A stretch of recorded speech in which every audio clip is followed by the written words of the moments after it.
Hi, this is Nancy Byrne, acupuncturist, storyteller, connector. I'm back with Joe Reynolds, a Vietnam veteran who has a very important message to honor the veterans through voting and making a difference through voting. So I've done a post about this. We just did an interview, but we are back to discuss a really important issue. Should you thank a veteran?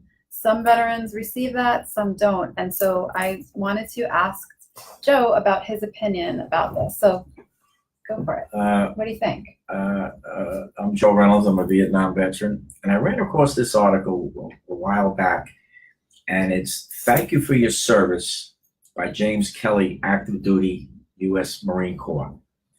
And he addresses the issue of people, how veterans feel a little awkward and uncomfortable when the public addresses them and thanks them. And the reason being, according to Kelly, and I feel the same way, everybody says it. And Mr. Kelly goes on to say that, not all veterans are heroes. Like any organization, we have different people that, are opportunists and join for the wrong reasons. But the universal feeling among veterans is that they didn't do anything special. They're just doing their job, and they do appreciate when you thank them for the service, but you should realize what you're thanking them for.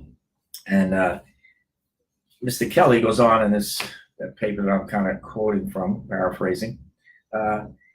They just don't want to be anonymous, and he says you have to admit, unlike the total war of World War II, for the past 14 years our country hasn't really been a country at war. People back home still went to the mall, and in many ways you would hardly know that Americans were fighting and dying. And this kind of leads up to the voting issue.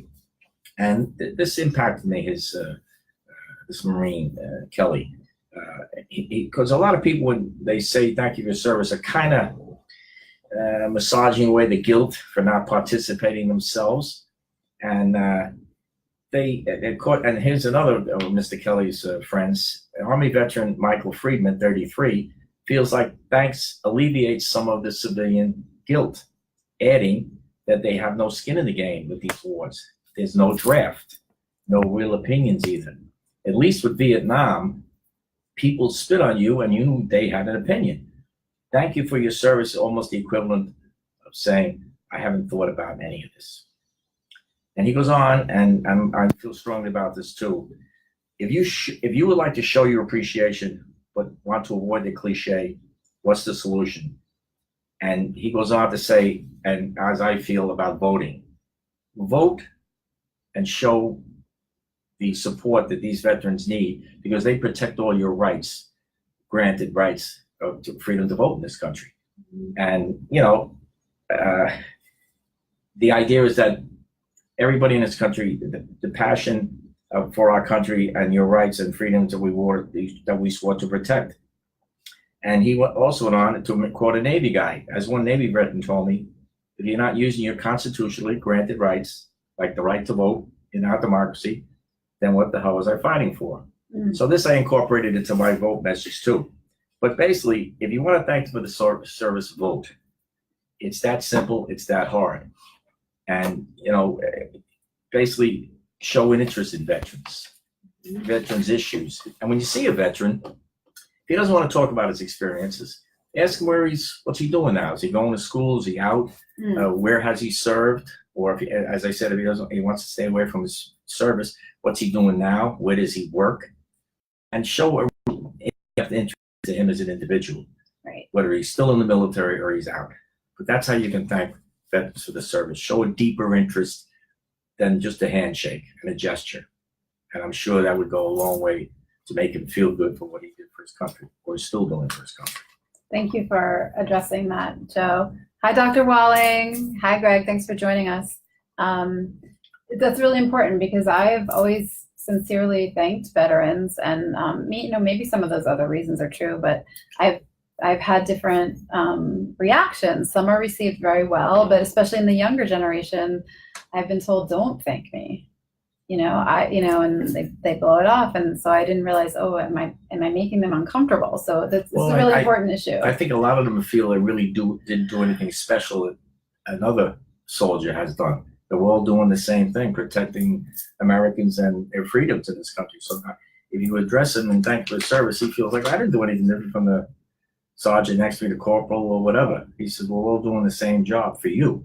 Right. But to go back to what your message is, I can speak for myself, and I'm sure a lot of people share the same sentiment, that you did do something very special. You protected our rights, one of which is the right to vote. And as a woman, it wasn't that long ago that I wouldn't have had that right. Yeah, So that's true. So you are all very special to me, and I think to a lot of Americans, but we don't really know. Well, I think if you go a little deeper, and if a veteran engages you, you got to realize these people have given up a lot. And I mentioned in my earlier video about voting. I mean, they give up relationships. They move around every 3 or 4 years, so it's hard to get roots. They put off education. They put off a lot of family gatherings, and people should be aware of that. Hi, Christina. Thanks for joining us. So another thing Joe and I are going to do is pull some resources for how you can, interact with veterans. There's lots of different ways. And if any of you have resources that you would like to share, or nice experiences, warm experiences, let's keep this positive. Please share them. Share these videos. Share my post. I'm going to type up some of the information that Joe has and share that. So thanks for your help and support. All right. Thank you very much for listening. And please do go out of your way, make a difference. Yeah. Vote. Yes. Thanks so much, Joe. Thank you.